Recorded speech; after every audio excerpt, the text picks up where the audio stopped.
आप किसी भी शॉप में या मॉल में या किसी भी शोरूम में जाते हो, क्या आप हर एक प्रोडक्ट का रेट पूछते हो कि भाई इसका वैल्यू क्या है, इसका रेट क्या है, इसका कॉस्ट क्या आता है, ये कितने का आता है? नहीं ना। आप सिर्फ उसी का रेट पूछते हो जो आपको खरीदना है, जिसमें आपको इंटरेस्ट है, जो आप खरीदने की सोच रहे हो। सिमिलरली जॉब इंटरव्यू में भी यही सब होता है। हेलो एवरीवन, फिर एक बार आप सबका स्वागत है हमारे इस चैनल में। मैं सनत कुमार आज बात करने जा रहा हूँ सबसे important question of any of the job interview, what is your salary expectation.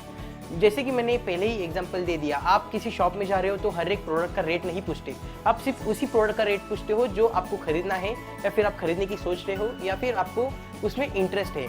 Similarly job interview में भी यही सब होता है। अगर आप किसी जॉब इंटरव्यू में अप्लाई करते हो, वहाँ पे आपका इंटरव्यू हो रहा है एंड आपको अगर सैलरी एक्सपेक्टेशन पूछा जा रहा है, तो आप वहाँ पे समझ सकते हो कि 70-80% मेरा जॉब सिलेक्शन हो चुका है, just because they are asking me my salary expectation. ऐसे बहुत कम बार होता है कि आपको सैलरी का एक्सपेक्टेशन बात करने के बाद भी आपको जॉब नहीं मिला। ऐसे बहुत कम होता है, रेयरली होता है। लेकिन अगर आपको सैलरी एक्सपेक्टेशन पूछ रहा है, देन वहाँ पे चांसेस 70-80% चांसेस है कि आपको वहाँ पे जॉब मिल रही है। देन ऐसे टाइम पे ऐसे क्वेश्चंस को कैसे आंसर किया जाए, ऐसे क्वेश्चंस को कैसे टैकल किया जाए। अगर वो ऐसे क्वेश्चंस करे तो उसका मतलब क्या होता है, हमें यहाँ पे ये देखना है। तो मैं आपको बता दूं, फ्रेशर कैंडिडेट के लिए इसका आंसर अलग रहेगा और एक्सपीरियंस कैंडिडेट के लिए इसका आंसर अलग रहेगा। मैं दोनों के एक एक एग्जाम्पल यहाँ पे देना चाहता हूँ। Starting with fresher candidate.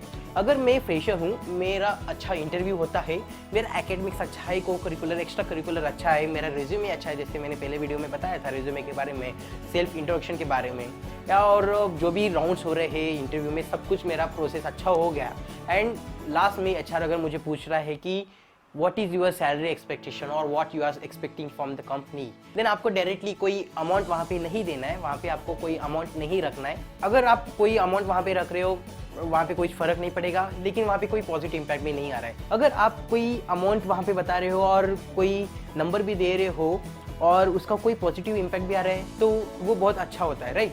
आप सिर्फ नंबर बोल रहे हो, मुझे इतना इतना पेमेंट चाहिए, इतना सैलरी चाहिए, मैं इतना एक्सपेक्ट कर रहा हूँ, उससे कुछ फ़र्क नहीं पड़ेगा, लेकिन उसका कुछ पॉजिटिव इम्पैक्ट भी नहीं आ रहा है। अगर आप कोई वहाँ पे अमाउंट दे रहे हो, लेकिन उसी के साथ ऐसे कुछ बात कर रहे हो, ऐसे कुछ आप आंसर कर रहे हो जिस वजह से पॉजिटिव इम्पैक्ट आ रहा है, तो वो बहुत अच्छा आता है, अच्छा इंप्रेशन गिरता है, अच्छा इंप्रेशन आता है। तो वो एक अच्छा वे ऑफ आंसरिंग है, उसका एक अच्छा इंप्रेशन भी आता है। अगर मैं एक फ्रेशर कैंडिडेट हूँ, सामने वाला मुझे पूछता है what is your salary expectation, then my answer would be well, considering my productivity, my skills and the abilities, I believe that company will give me the best in the industry. But if you want any number, then my salary expectation minimum is 15 to 16,000. This is because my job location would be XYZ and I don't have any accommodation over there. So 5,000 to 6,000 approximately my accommodation charges. And considering my daily needfuls and my daily food, so it would be around 4,000 to 5,000 for my daily essentials. And I would like to keep my savings up to 3,000 to 4,000. So it would be around 15,000 to 16,000 per month salary, my minimum expectation. And my maximum expectation is up to the sky level with my performance and with my productivity in the company. I believe that company will give me better hike in coming future days once I join the organization. But as of now, my minimum expectation is 15,000. Okay, so this is the one way to answer the question what are your salary expectation, what you are expecting from the company. यहाँ पे मैं second example आपको देना चाहता हूँ, जैसे कि हो गया well, I do believe that company is offering the best in the industry, but before that I would like to know what are my job roles, what are my job responsibilities, and what company is offering to me in the form of package, in the form of salary. I would like to know that, and after that I would like to share my my expectation with you. So this is the another way to answer the question. This is because आप अगर कोई directly आप ये amount दे दिए, तो उस amount के ऊपर मतलब आप सैलरी के ऊपर बात कर रहे हो, लेकिन आप यहाँ पे क्या कर रहे हो, आप उस खुद के जॉब रिस्पॉन्सिबिलिटीज़ के ऊपर बात कर रहे हो। मतलब आपके लिए सैलरी इंपॉर्टेंट नहीं है, लेकिन आपके लिए जॉब रिस्पॉन्सिबिलिटीज़ इंपॉर्टेंट है। आप कंपनी को ज्वाइन भी नहीं किए, लेकिन फिर भी आप जॉब रिस्पॉन्सिबिलिटीज़ के बारे में बात कर रहे हो, आप जॉब रोल्स के बारे में बात कर रहे हो। It shows that you have very conceptual and you have very clear idea कि आपको उस कंपनी में जाना ही जाना है, आपको उस वहाँ पे काम करना ही करना है, आपको उस कंपनी में जॉब चाहिए ही चाहिए। एक अलग तरीका ऐसे भी हो सकता है कि आपने उनको पूछा कि कंपनी कौन सा ऑफर कर रही है, क्या पैकेज वो दे रही है, उसके बाद आप थोड़ा बहुत वहाँ पे निगोशिएशन कर रहे हो, ऐसे भी हो सकता है। नेक्स्ट आता है एक्सपीरियंस कैंडिडेट। एक्सपीरियंस कैंडिडेट यहाँ पे कैसे आंसर करेगा, एक्सपीरियंस कैंडिडेट यहाँ पे कैसे इस क्वेश्चन को टैकल करेगा।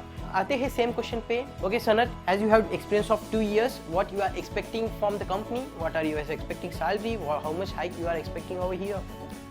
Well, considering my skills and abilities and my productivity in my last company, they have offered me 4 lakhs package per annum, but due to my productivity and my performance, they have given me the hike of 2 lakhs and my current package is around 6 lakhs per annum. So I am expecting minimum 20% hike from my current package. However, I do believe that as I was productive for them, productive for my last company, I will be productive for this company, and this company will give me the best package in coming days. But as of now, I am expecting minimum 20% hike in my current package. So this is the formal and this is a general way of your salary expectation also.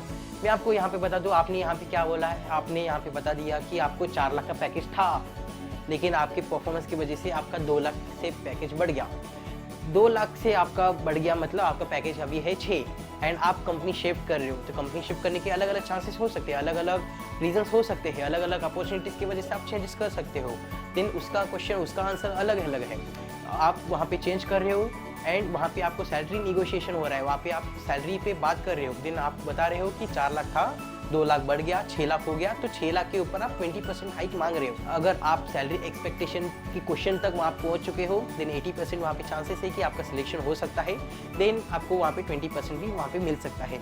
वहाँ पे negotiation होता है, जहाँ पे experience candidate है वहाँ पे negotiation होता है कि हम लोग सैलरी इतना दे सकते हैं, हम लोग 10% हाइक दे सकते हैं, हम लोग 20% हाइक दे सकते हैं, हम लोग सिर्फ 30% ही दे सकते हैं, 30% के आगे नहीं दे सकते हैं। तो ऐसे अलग अलग तरीके से हम लोग इसका आंसर दे सकते हैं। सैलरी एक्सपेक्टेशन एक बहुत ही ज़्यादा इंपॉर्टेंट क्वेश्चन है किसी भी इंटरव्यू प्रोसेस का। अगर आपको वो क्वेश्चन पूछा जा रहा है, देन उसका आंसर अच्छे से देना बहुत ज़्यादा इंपॉर्टेंट है।